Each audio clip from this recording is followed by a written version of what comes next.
तो दोस्तों कैसे हैं आप सभी। मैं आशा करता हूं आप सब बिल्कुल ठीक होंगे। दोस्तों टाइटल तो आपने देख ही लिया होगा, लेकिन मैं आपको एक बात बताना चाहता हूं। मैंने सोचा है कि मैं ट्रक ड्राइवर के ऊपर एक अलग से सीरीज बनाऊं, बस आप यूं ही साथ बनाए रखें। वैसे दोस्तों कहानियों को पूरा सुनना, क्योंकि सबसे आखिरी वाली कहानी भी बहुत इंटरेस्टिंग है।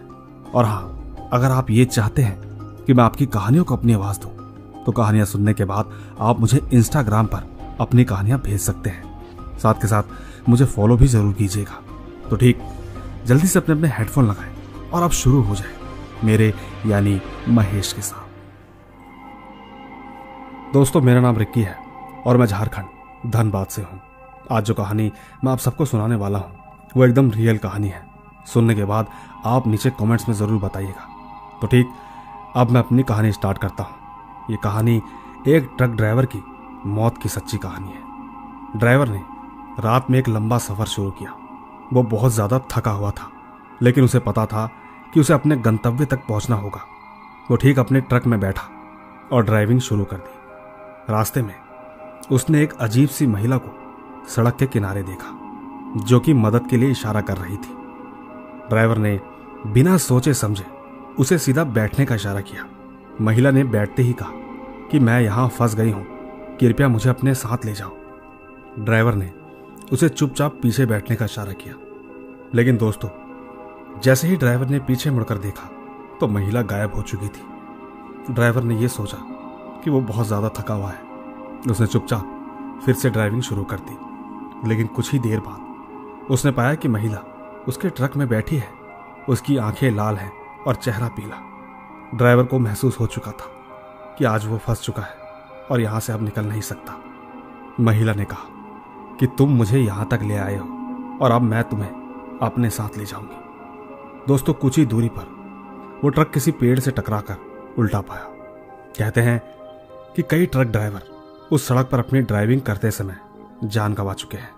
और तो और आज भी उस सड़क पर अगर आप रात में ड्राइविंग करते हैं तो आपको ट्रक ड्राइवर की आत्मा भी दिखाई देगी। इसी के साथ एक ट्रक ड्राइवर ऐसा भी था जिसने अपनी जिंदगी को सिर्फ ट्रक चलाने के लिए समर्पित कर दिया था। वो दिन रात ट्रक चलाता। कई बार तो वो सोता भी नहीं था। वो लगातार बिना रुके इधर से उधर ट्रक चलाता रहता। उसका नाम राहुल था। वो अपने परिवार से बहुत दूर रहता था। एक दिन राहुल को एक लंबा टूर मिला। उसे दिल्ली से मुंबई तक जाना था। जाते वक्त रास्ते में उसने कई शहरों को पार किया, कई नदियों को पार किया और कई पहाड़ों को भी पार किया। लेकिन जैसे ही वो एक सुनसान सड़क पर चल रहा था तो अचानक उसके ट्रक का इंजन खराब हो गया। उस वक्त वो कुछ भी नहीं कर सकता था। ट्रक वहीं पर रुक गया। राहुल ने सोचा कि उसको किसी भी तरह इसे ठीक करना होगा, लेकिन जब उसने बोनट खोलकर देखा तो पाया कि इंजन पूरी तरह से खराब हो गया। वो बहुत ज्यादा घबरा गया। कुछ ही देर बाद उसने देखा कि एक और ट्रक उसी की तरफ आ रहा था।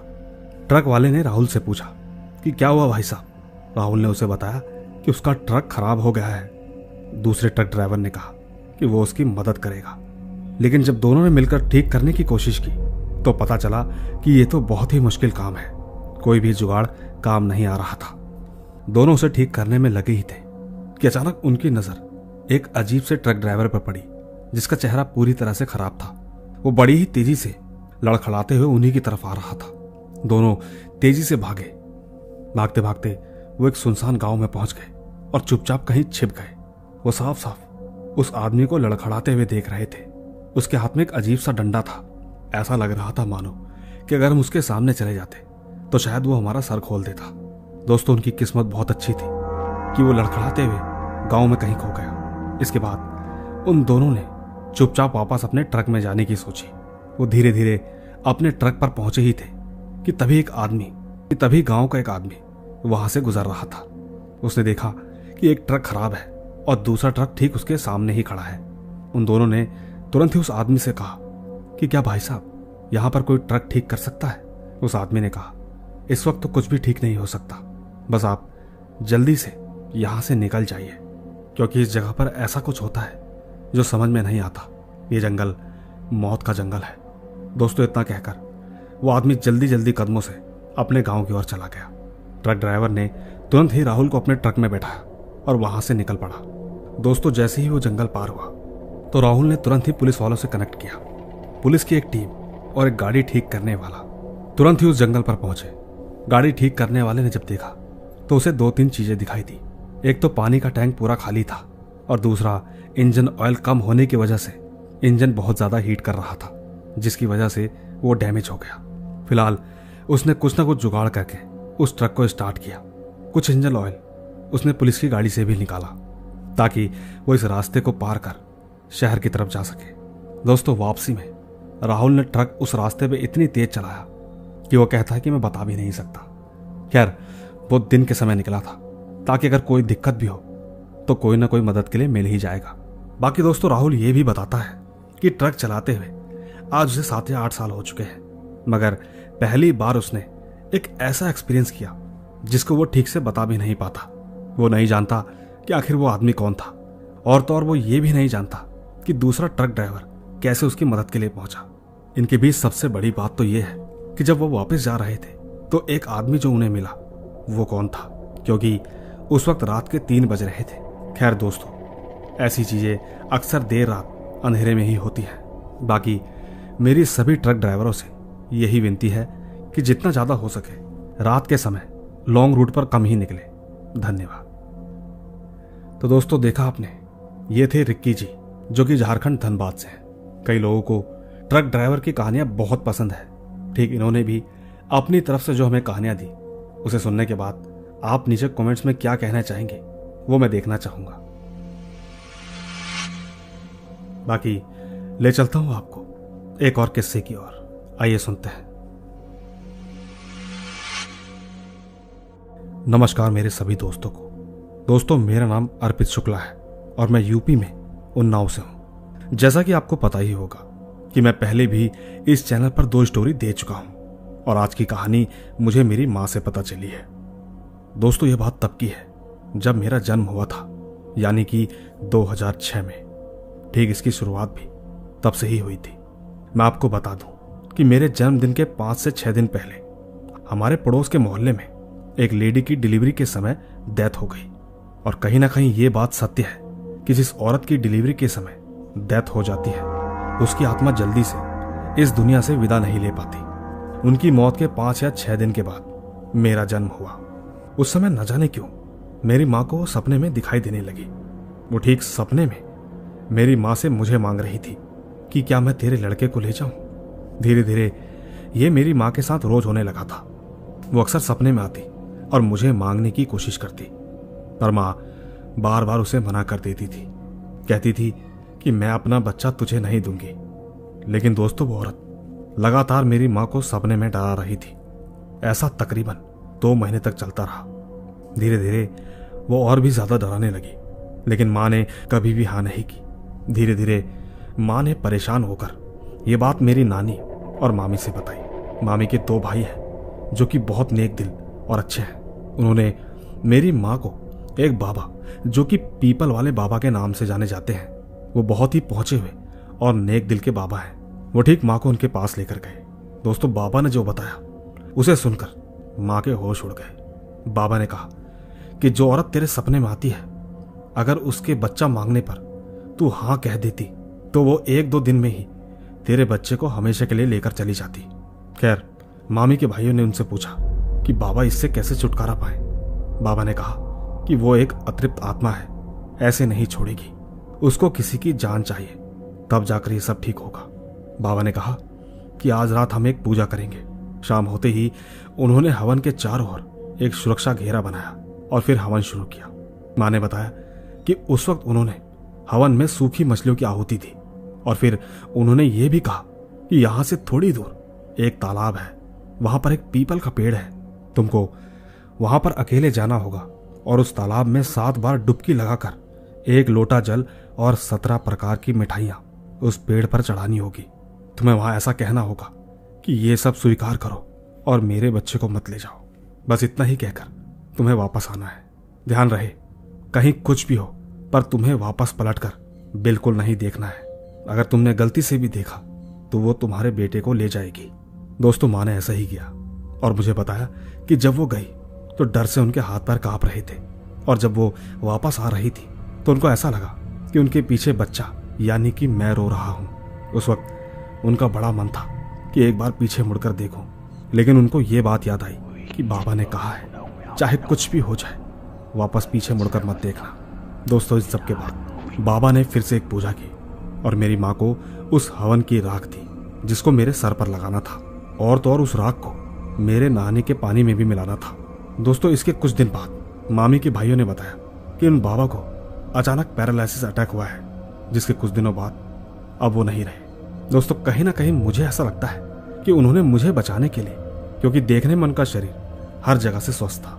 बाकी दोस्तों, अंत में मैं आप सबसे यही बोलना चाहूंगा कि आप लोग अपने माता पिता की जितनी ज्यादा हो सके उतनी सेवा और सम्मान करें, क्योंकि ये आपकी जान बचाने के लिए अपनी जान भी दे सकते हैं। मैं अपनी माँ से बहुत प्यार करता हूँ। धन्यवाद। तो दोस्तों, देखा आपने, ये थी अर्पित शुक्ला की कहानी। इनकी कहानी अच्छी है और मैं चाहूंगा कि आप नीचे कमेंट्स में जरूर बताइएगा, क्योंकि मैं ले चलता हूं आपको अगली कहानी की ओर। आइए सुनते हैं। दोस्तों, एक गांव था जिसका नाम शिवपुरी था। वहां पर एक लड़का रहता था जिसका नाम रोहन था। उसके परिवार में उसके माता पिता और भाई बहन रहते थे, लेकिन शिवपुरी में कुछ अजीब बातें हैं जो लोगों को तंग करती हैं। रोहन ने सुना था कि शिवपुरी में एक चुड़ैल रहती है जो रात में निकलती है और लोगों को तंग करती है। रोहन ने तुरंत ये बात अपने परिवार को बताई, लेकिन किसी ने ये बात नहीं मानी। एक दिन रोहन की बहन रिया रात में गायब हो गई। रोहन ने उसे बहुत ढूंढा, लेकिन उसे कहीं नहीं मिली। उसने अपने परिवार को बताया और उन्होंने पुलिस वालों को बुलाया। पुलिस वालों ने बहुत जगह ढूंढा, लेकिन उसका कोई पता नहीं मिला। रोहन सोचने लगा कि शायद चुड़ैल ने उसे पकड़ लिया है। रोहन ने चुड़ैल को ढूंढने का फैसला किया। उसने शिवपुरी के लोगों से पूछा कि चुड़ैल कहाँ रहती है। लोगों ने कहा कि वो पुराने महल में रहती है जो कभी किसी ने नहीं देखा। रोहन ठीक उस महल की तरफ बढ़ चला। उसने वहां पहुंचकर देखा कि वो महल बहुत पुराना और वीरान था। वो उसके अंदर जाना चाहता था, लेकिन दरवाजा बंद था। उसने पूरी ताकत से वो दरवाजा खोला और पाया कि अंदर रिया बैठी थी, लेकिन रिया बड़े ही अजीब तरह से बैठी थी। उसके चेहरे पर एक मुस्कान थी। रोहन ने उससे पूछा कि रिया, क्या हुआ? रिया ने कहा, भैया मैं खुश हूं, मैं ऐसी चुड़ैल के साथ रहूंगी। रोहन साफ साफ देख पा रहा था कि रिया को चुड़ैल ने अपने जादू से पकड़ रखा है। उसने उस चुड़ैल को मारने का फैसला किया। उसने ठीक उस चुड़ैल को आग में जला दिया और चुड़ैल का अंत हो गया। लेकिन जब रोहन बाहर आया तो उसने पाया कि शिवपुरी का नाम अब रक्षापुर है और लोगों के चेहरे पर बहुत मुस्कान है। उसे एक अजीब सा एहसास होने लगा। उसने सोचा कि शायद चुड़ैल ने उसे भी अपने जादू से पकड़ लिया है। उसे ऐसा भी लग रहा था कि शायद अब उस चुड़ैल ने उसके परिवार को भी जादू से पकड़ लिया है। वो सोचने लगा कि अब कुछ करना होगा। उसने अपने परिवार को बचाने का फैसला किया। रोहन ने चुड़ैल के पास जाना चाहा, लेकिन चुड़ैल ने अपने जादू से उसे आने से रोक दिया। रोहन समझ चुका था कि अब उसे शायद कुछ और करना होगा। उसने देखा कि चुड़ैल के आसपास एक दिया है जिसमें आग जल रही है। न जाने उसके मन में ऐसा क्या ख्याल आया। उसने उस दिए का इस्तेमाल करने की सोची। उसने तुरंत दिया उठाया और उस चुड़ैल के ऊपर फेंका। चुड़ैल ने तुरंत ही अपने जादू का इस्तेमाल किया, लेकिन रोहन ने पहले से ही उस जादू का एक तरह से एंटीडोट तैयार कर लिया था, जिसकी वजह से चुड़ैल की जादू का असर खत्म हो गया। उस दिए की आग ने उस चुड़ैल को पूरी तरह से जला दिया। कहीं ना कहीं रोहन ने अपने परिवार को बचा लिया था। उसने शिवपुरी को उस चुड़ैल से आजाद कर दिया था। धन्यवाद। तो दोस्तों, देखा आपने, ये कहानी हमें जिसने भेजी है उनका नाम आरती पासवान है और वो ठीक बिहार सुपौल जिले से है। दोस्तों, आपको इनकी ये कहानी एक तरह से बनावटी लगेगी, क्योंकि मैंने आज तक के करियर में इस तरह की कहानियां कभी नहीं सुनाई। मगर दोस्तों, सबके सब लोग बड़े ही इच्छा से अपनी कहानियां मुझे भेजते हैं। मैं उन सभी की मेहनत के लिए दिल से सराहना करता हूं, क्योंकि इतना लंबा टाइप करना सबके बस की बात नहीं होती। खैर, मैं ले चलता हूं आपको तीसरी कहानी की ओर। आइए सुनते हैं। दोस्तों, मेरा नाम जय है और मैं दिल्ली में रहता हूं। मेरा गांव बिहार के मोतिहारी जिले में है। एक बार की बात है, मैं गांव गया था। मेरे गांव में 2 गायें हैं जो कि हमारे घर से कुछ ही दूरी पर एक खेत में रहती है। मैंने मामा से कहा गाय का दूध निकालेंगे। मैं ठीक मामा के साथ खेत में पहुंचा और मामा दूध निकालने लगे। मैं उस वक्त इधर उधर घूम रहा था। मैंने उस वक्त पाया कि एक पीपल का पेड़ था। मुझे उस पेड़ के पास से कुछ आवाज आ रही थी। मैंने ठीक जब उस पीपल के पेड़ के ऊपर देखा तो पाया कि वहां एक औरत थी जो कि रो रही थी। मैंने दूर से ही चिल्लाकर पूछा कि कौन हो तुम, तो उसका कुछ जवाब नहीं आया। ये सब देखकर मैं थोड़ा डर गया। मैं भागकर मामा के पास पहुंचा। मैं जैसे ही खेत के करीब पहुंचा तो मैंने पाया कि मामा वहां नहीं है। दोस्तों सच में मैं बहुत डर चुका था। मैं बहुत तेजी से भागने लगा। मैंने देखा कि आगे एक औरत सफेद साड़ी में खड़ी, उसके बाल एकदम खुले थे। उसे देखकर मैं बहुत डर गया। मैंने अपने फोन में तुरंत ही हनुमान चालीसा चलाई और मैं आंख बंद करके उसके आर पार हो गया, क्योंकि वो उसी रास्ते खड़ी थी जहां से मुझे घर जाना था। उसकी आवाज मेरे कानों पर आई थी कि मैं तुझे मार दूंगी। मैं तुरंत ही मामा के घर पहुंचा। मैंने देखा कि मामा तो घर पर ही है। मैंने मामा से पूछा कि आप दूध निकालने गए थे और मुझे छोड़कर वापस क्यों आ गए। दोस्तों मामा का जवाब सुनकर मैं एकदम डर गया। उन्होंने कहा कि मैं तो गया ही नहीं, तू किसके साथ गया था। दोस्तों नहीं मालूम कि वो क्या था। मुझे तो वो एक तरह का छलावा लगता है जो कि मेरे मामा के रूप में था। दोस्तों सच कहूं तो कई बार ऐसा कुछ हो जाता है जिसको बताने के बाद ऐसा लगता है कि कहीं सामने वाले से झूठ ना समझे। खैर जो कुछ भी हो, हर इंसान अपनी कहानियां बताता है और सर की आवाज उसे आप तक ले आती है। बस मुझे आज बेहद खुशी है कि मेरी इस छोटी सी कहानी को सर ने अपनी आवाज दी। धन्यवाद। दोस्तों ज्यादा समय ना खराब करते हुए मैं ले चलता हूं आपको हमारी आज की आखिरी कहानी की ओर। आइए सुनते हैं। दोस्तों सबसे पहले मैं सर का धन्यवाद देना चाहता हूं, क्योंकि चाहे जो कुछ भी हो सर हमारे लिए हमेशा कहानी लाते रहते हैं। मेरा नाम राजकुमार शर्मा है, जिला देवरिया, हनुमानगंज। दोस्तों आज जो कहानी मैं आपको सुनाने वाला हूं वो एक कहानी नहीं बल्कि एक सच्ची घटना है।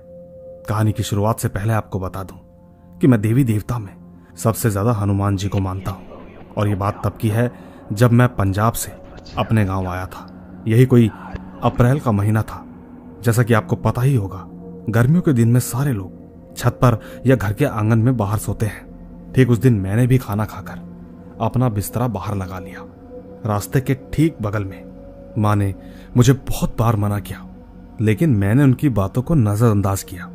इसके बाद माता पिता छत पर सोने चले गए।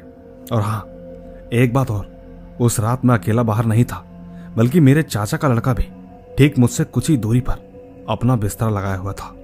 मैं आराम से लेटकर आसमान की तरफ देख रहा था।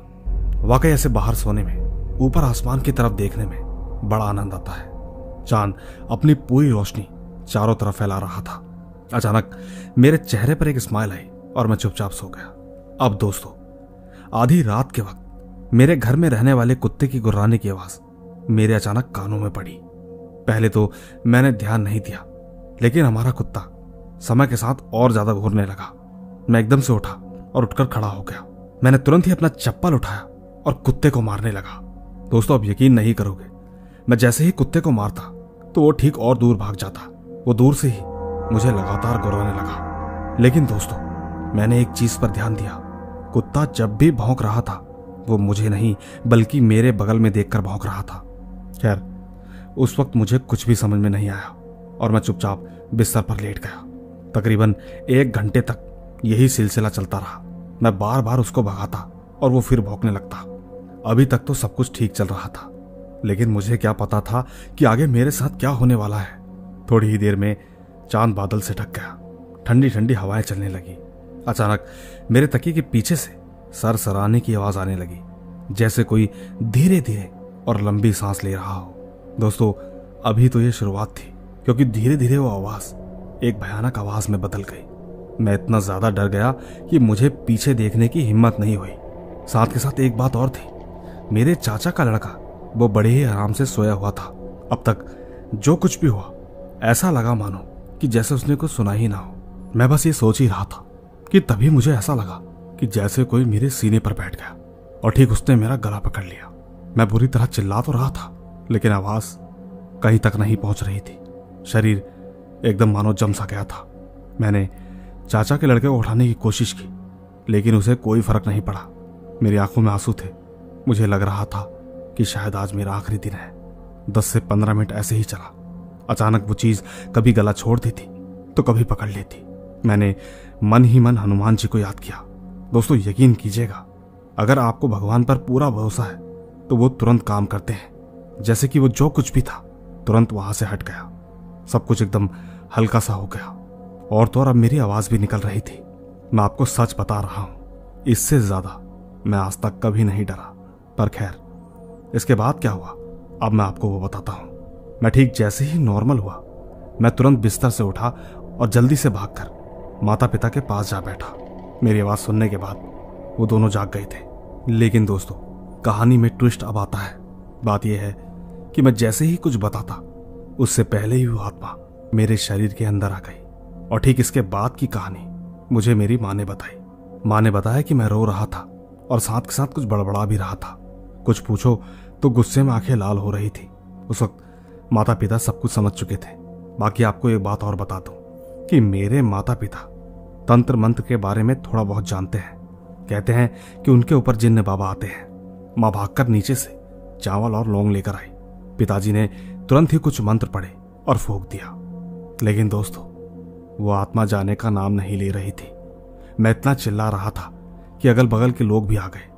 थोड़ी देर बाद मेरे बाबा ने मुझसे पूछा कि तू कौन है और इसे क्यों परेशान कर रहा है। दोस्तों, मैं कुछ जवाब नहीं दे रहा था, बस बाबा को गुस्से से देख रहा था। इतने में ही बाबा को गुस्सा आ गया। उन्होंने कुछ मंत्र पढ़े और मेरे चेहरे की तरफ फूंक दिया। मैं अचानक जोर से चिल्लाने लगा। उसी वक्त मेरे से दोबारा सवाल किया गया। पूछने लगे कि बता तू कौन है। दोस्तों, तब जाकर कहीं उसने बताया कि मेरा यही रास्ता है और मैं इसी रास्ते से हमेशा जाता हूं। आज ये मेरे रास्ते के बीच में सोया था। मैंने इसे संकेत भी दिया, लेकिन इसने अपनी चारपाई नहीं हटाई। खैर, बाबा ने फिर से कहा, रास्ता किसी का नहीं होता, अब तू चुपचाप चला जा, नहीं तो ठीक नहीं होगा। उस आदमी ने कहा, मैं इसे जिंदा नहीं छोड़ूंगा। बाबा ने कहा कि अब अगर तू नहीं गया तो तुझे जिंदा जला दूंगा, दोबारा किसी को परेशान नहीं कर पाएगा। बाबा ने अपनी मुट्ठी बंद की और कुछ मंत्र पढ़े। वो आत्मा तुरंत बोल पड़ी, ठीक है रुक जाओ, मैं जा रहा हूं, लेकिन मेरे से पीछा छुड़ाना इतना आसान नहीं। इसके बाद हंसते हंसते वो चला गया। दोस्तों, मेरी तबीयत खराब हो गई। उसी रात मुझे 104 डिग्री बुखार भी आया। मैं पूरी तरह से कांप रहा था। बाबा ने मेरे लिए एक ताबीज बनाया और मुझे पहना दिया। नहीं मालूम कब सुबह हो गई। पर दोस्तों, एक बात है, अब वैसे सब कुछ ठीक चल रहा है, लेकिन वो आत्मा कभी कभी आ जाती है, जिसके कारण मैं रोने और चिल्लाने लगता हूं। दोस्तों, अगर इसके आगे भी कुछ होता है तो इसके आगे की कहानी मैं सर को जरूर भेजूंगा। मुझे उम्मीद है कि मेरी इस कहानी को सर यूट्यूब पर जरूर लाएंगे। और हाँ, कहानी खत्म करने से पहले मैं आपको एक चेतावनी देना चाहता हूं कि अक्सर रात के समय रास्ते या रास्ते के बगल में बिल्कुल नहीं सोना चाहिए। क्या पता कब कौन सी बला गुजरे और आप उसका शिकार हो जाओ। जाने से पहले बस इतना ही कहूंगा कि मेरे पास एक और सच्ची कहानी है जो कि मेरी ही है। बस उम्मीद है कि जितनी जल्दी ये कहानी आती है उतनी ही जल्दी मैं दूसरी कहानी भेजूंगा। धन्यवाद।